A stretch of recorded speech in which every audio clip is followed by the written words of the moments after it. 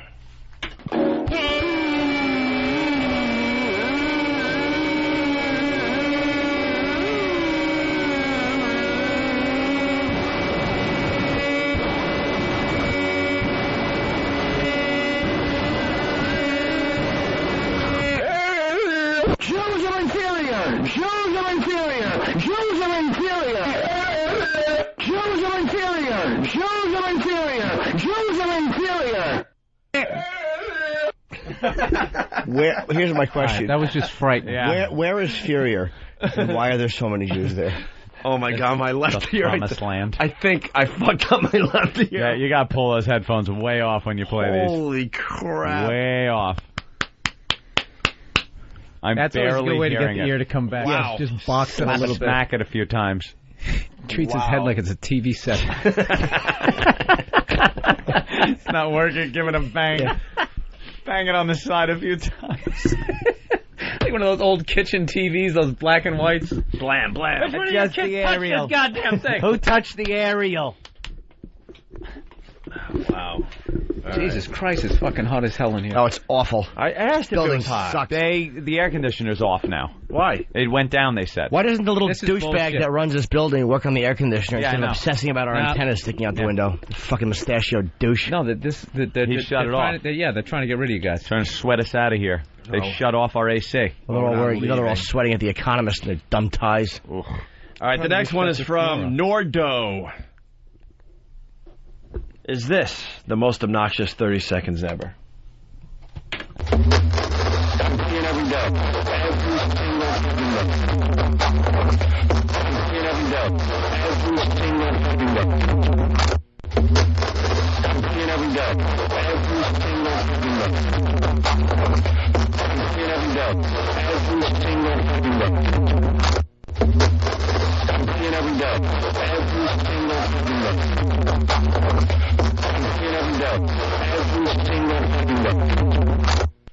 No, not the most obnoxious sound, but it's annoying. That sounded like my stereo when I was in high school. Yeah, the too much bass.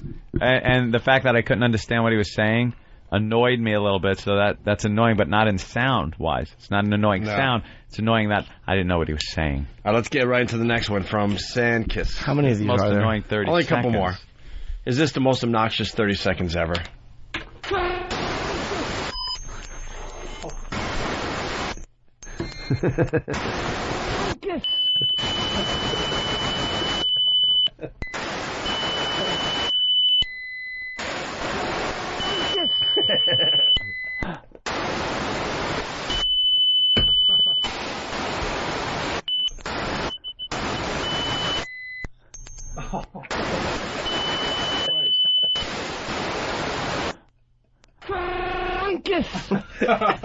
All right. That's pretty bad. That's really bad. Yeah, that one could actually damage your hearing. No kidding. Yeah, that's bad. All right. The next one is from Sniper. People's dogs were howling on that one. Yeah, we asked. Getting a few reports. Is this the most obnoxious 30 seconds ever? Jeg kan sang, der kan drive dig til vanvid. Jeg kan sang, der kan drive dig til vanvid. Jeg kan sang, der kan drive dig til vanvid. Jeg kan sang, der kan drive dig til vanvid. Jeg kan sang, der kan drive dig til vanvid. Jeg kan sang, der kan drive dig til vanvid. Jeg kan sang, der kan drive dig til vanvid. Jeg kan sang, der kan drive dig til vanvid. Jeg kan sang, der kan drive dig til vanvid. Jeg kan sang, der kan drive dig til vanvid. Jeg kan sang, der kan drive dig til vanvid. Jeg kan sang, der kan drive dig til vanvid. Jeg kan sang, der kan drive dig til vanvid.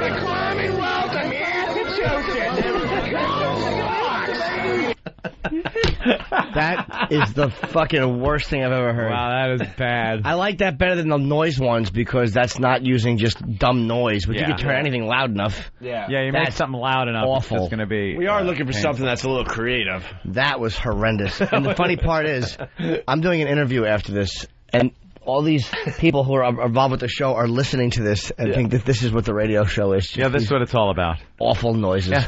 Well, that's good. How do you explain this to It is people? awful noises. Our voices. All right, why don't we do the last one for today, okay? Please. This is from Tom. Headphones off. Headphones, yeah, because you know one of them is just going to be... Yeah. See, I keep my headphones on, and then I push the button and try to get my headphones off in time. I play a little game with myself. This is from Tom. Is this the most obnoxious 30 seconds ever?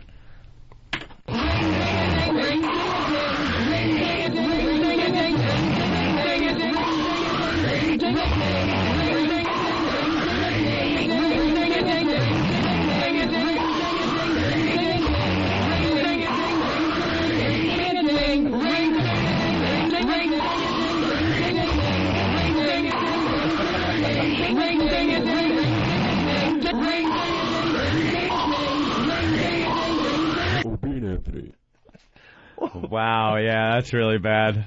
Holy shit. Was that Where were these when Schizo Bill was here? Was that in the running? Yeah. That does sound like something... Okay, those two. Like a lot of those sound like things you'd hear in your head in an institution.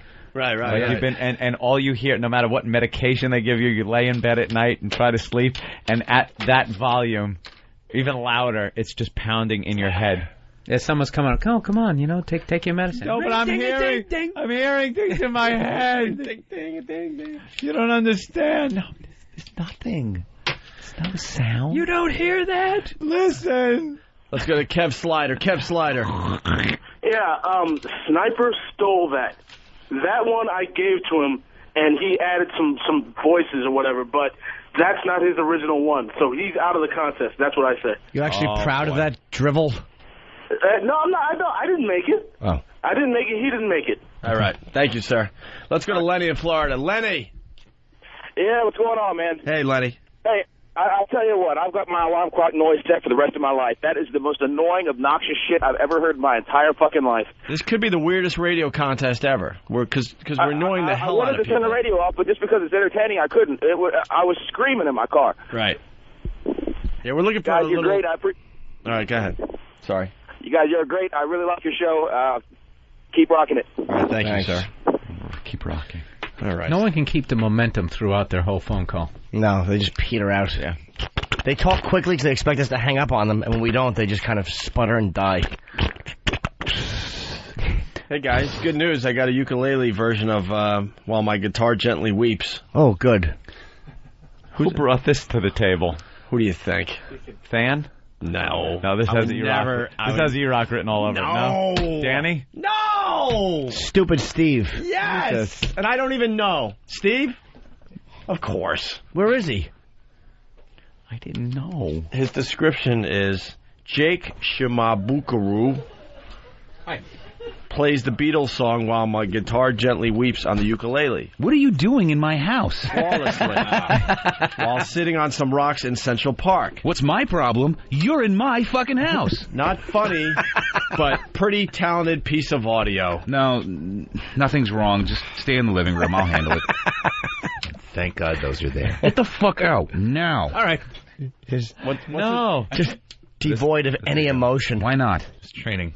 So what's the deal? It's actually, I can't remember. Someone said it to me last night. My favorite ever. Steve's acting. Here it is. How'd your parents die? Let me set the scene for you. Someone has just told Steve that his parents were dead. Steve now must react with a little more compassion to this person while asking him how his parents died. Steve, scene. How'd your parents die? How'd your parents die? How'd your parents die? How'd your parents die? Is it going to rain today? Exactly. How'd your parents die? How'd your parents die? How'd your parents die? You couldn't be that bland and removed from emotion if you practiced it. How'd your parents die? But I did. That's... Why not? I like this one. What's my problem? You're in my fucking house. You're in my fucking house. That was early on when he thought he could really act a little bit. Yeah. And then he just kind of realized he stunk. Then he gave up. You actually hit the nail on the head on that one. How'd your parents die? about 4 lines in, I realized I was dead. I like that. You're in my. It's like I'm a wild and crazy guy. Well, did you hear the anger? Show him the anger. Yeah. Wait a minute. You're in. What's my problem? You're in my fucking house.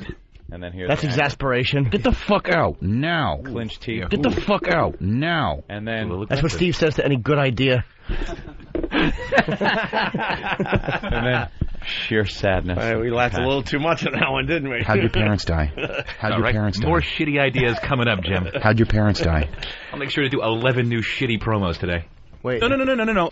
All right, what's the ukulele about? That was a lovely little diamond that got sent to me last night out of all the dreck that I normally have to sift through. Is it worth playing? It's actually I liked it. I mean, it's not funny. How about what? No, so it's not a comedy piece, okay? Oh no, it's not. We're playing it. Why? That's terrible. I'm sorry. Oh, you don't have to play it. You don't have to play it right now. It's sort of one of that's those. terrible. I'm sorry.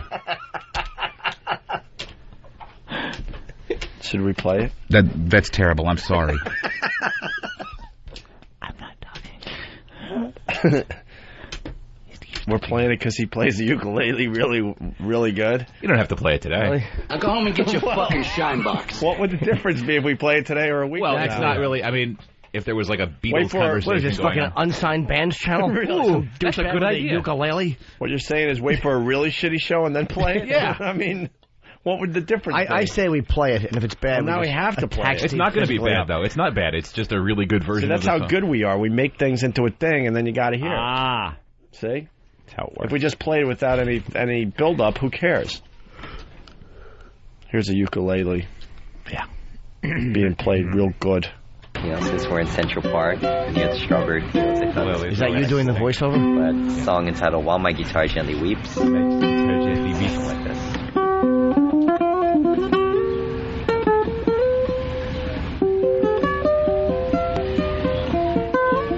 This better get good quick. Real quick. It sucks so far.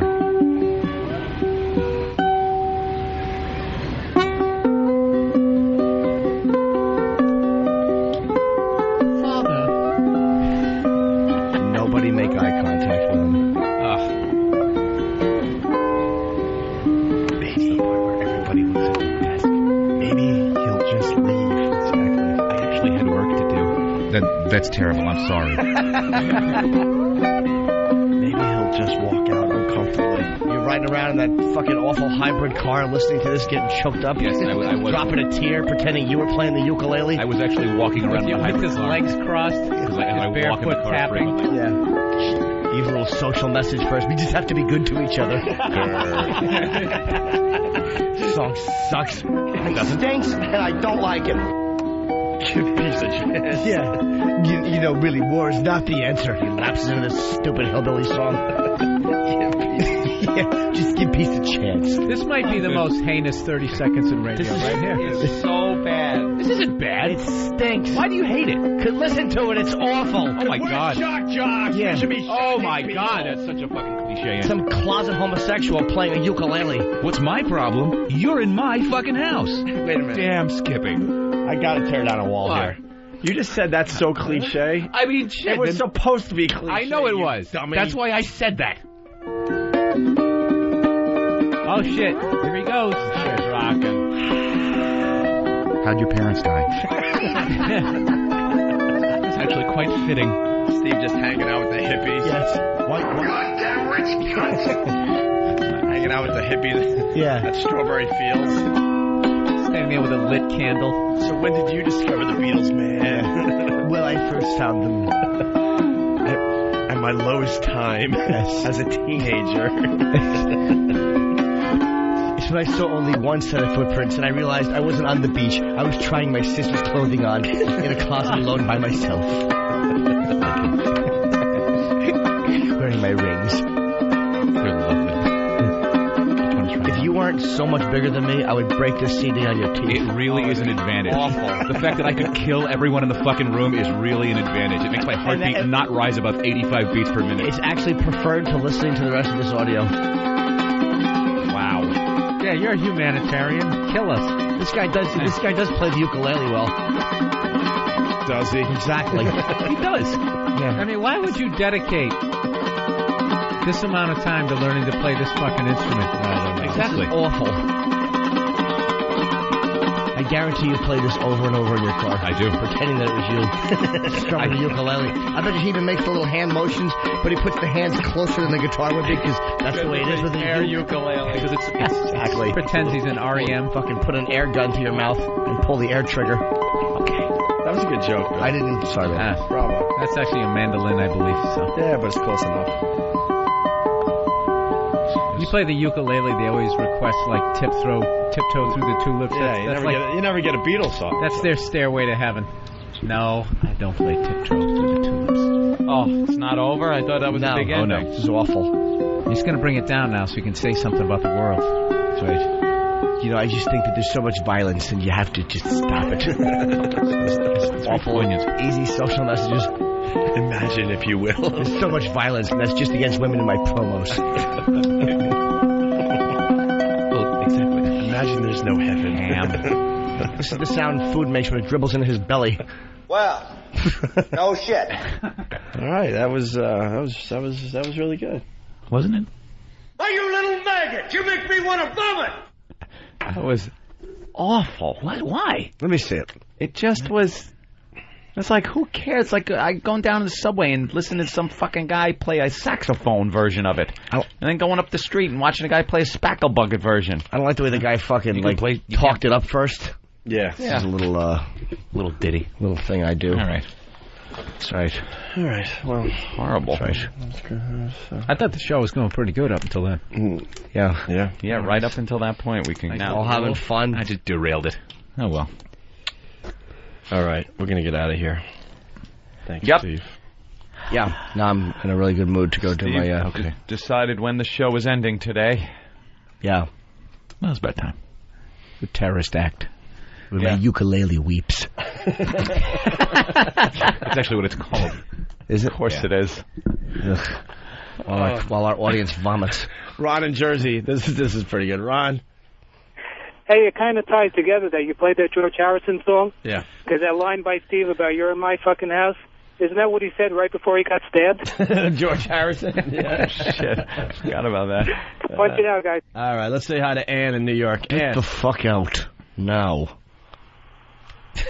Ann?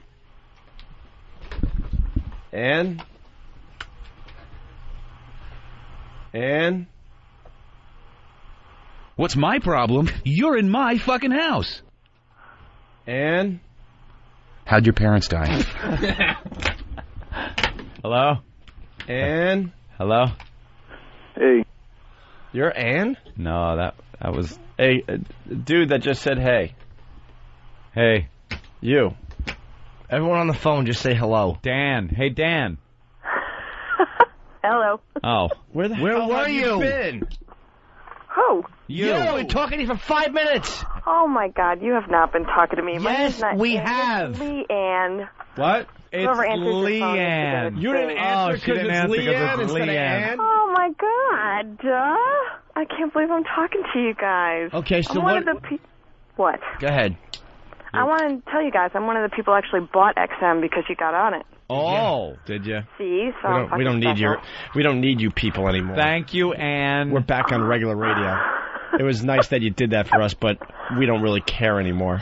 Well, that's too bad. We're being syndicated across America on commercial radio stations. I don't agree with that. Character Opie, or is this the guy that plays Opie, Greg Hughes, the actor that plays Opie? I'm not sure. I hope it is, because I got to go to Nashville. We're not on commercial radio in Nashville. Shit, the commercial radio. I like XM. What's up, Leanne? I actually want to talk to Jimmy. Yes. Oh. You are so dirty. I so love it. I really think that one of these days, like first thing in the morning, you should just have, I don't know, maybe 10 minutes just to talk about your dirty little mind and pulling women's hair and pushing their butt cheeks apart. I do like 10 that. minutes at the beginning of the show. What do you So you want us to cut down on his talking about? Yeah. Are you attractive? Am I? She's Am I? All right, like how far away from water buffalo status are you? I'm pretty far away from that. Okay, are you fat? She's a cat. No. All right, well No. What's... Just had a kid 10 months ago and decided to... All right, we want to thank Bill Burr for stopping by. He'll be at the Thank you Comedy very much. Connection this weekend. It's a big homecoming for Bill Burr, the first time he's headlining at Comedy Connection. Yep, started out in Boston 14 years ago. So, if my you're in the grandmother Boston was area- only 81 at the time. All right. Tell us She was 85. She was still taking the subway then, She up was and down those 85. stairs. Yeah. She was 85 when you started comedy. That's unbelievable. Oh, she's just BillBurr.com. ancient. Comedy Connection, Boston for all the pests up in the Boston area. It's gonna be a great show. And Flight Bill's of very steps in excited. her future. It's a, Now you're predicting her death, No, Jim? no, no. I mean, walking up them because she's spry. all right. That's how we end, unfortunately. I'm sorry, guys. Okay. Fortunately, we had a great show today. I know, God damn but you it. always want to end with a good one, and instead we had a ukulele today. So Steve wrecked the show. No, he just wrecked the last 5 minutes. But it's the most Not important bad. 5 minutes. People remember how you But remember, ended. most people listen. Yeah, you gotta have a big close. Most people listen and laugh 90% of the time, so. That's kind of like having a good set, but then your close really weak, and you gotta walk off stage, and you're like, yeah, you don't get a polite smattering. Yeah. Kind of like how you looked at me when you started that analogy. Oh, guys, who wants to Kind of like most of your sets down Caroline. I Joe. didn't look at you, Bill. I looked at you and I said you had a good set, and then I looked at. I'm just Steve. I'm doing an interview today, and I want to plug where it's going to be. I just don't know when. It's on iTunes, and it's also going to be on. It's a Comedy Central pilot. My friend, it's called Maceo's Confessions of an Addicted Mind. So check it out on iTunes, and I will get you a date as to when it's going to be. Yeah, that's very cool. Have fun with downloadable. All right. I think it'll be video too. You think? Why didn't they come in sooner and film? They wouldn't let him film. No. No, we said okay. Oh, why did you guys come in sooner? Oh, because he got audio. What happened? Like, the audio feed set up. Oh, all right. Well, they could have come in sooner. This is kind of silly. We're all walking out now. Yeah, I know. Got it all set up. You should give the plug so they could use that on that. Yeah. The one plug you just gave. Do it exactly like you just did it. Take two and action. I'm doing an interview. It's Maceo's Confessions of an Addicted Mind. Now on iTunes, my friend Maceo, you can get him at maceotv.com. I don't know when it will be up. Cut. Perfect. Print it. Print it. Stink. Tor Johnson would probably, a man of his size, would have trouble walking through doors. I like to wear women's clothing. That's all they're going to use now from you. Yeah, Let's get out of here. Oh, we did? We're done. Did for the day. We'll see you tomorrow, you motherfuckers. Bye. Life in corporate America can be a grind. All they do is they remove the humor from everything. And you don't want to worry about your behavior around the office becoming a problem. I'm standing here with this erection feeling silly. You're gonna need some sound advice. Talk less and suck more. From a qualified professional. I'm a stand-up comic who hates his own guts. New from the HIV Corporation. It's the Jim Norton Sensitivity Handbook. Sensitivity training. Maybe you can send someone from Human Resources in and they can tickle my bag a little. I can go, ooh, very sensitive area. And then they can leave. Jim will help you construct a business plan. Greed is good. He'll guide you through the hiring process. Hire all fat chicks if you don't want them harassed. He's also a whiz at customer relations. Here's what you do, stupid. When they complain, you go, click. You take the phone. Click. Ladies will also enjoy Jim's wardrobe recommendations. You send them to training to not have those big tits showing during the workday. Jim is also an experienced marriage counselor. How could you marry a chick that won't drink out of your mule? And he can help mend even the most fractured of family relationships. I killed my wife with a hammer. And he'll also assist with time management. 1:30, Human Resources attempts to talk about sensitivity training. 1:35, they are wiping saliva that Jim Norton has spit on them off of themselves as he walks outdoor. End of meeting. Call 1-800-LOG-DROP for the Jim Norton Sensitivity Handbook. Order today. Meeting adjourned.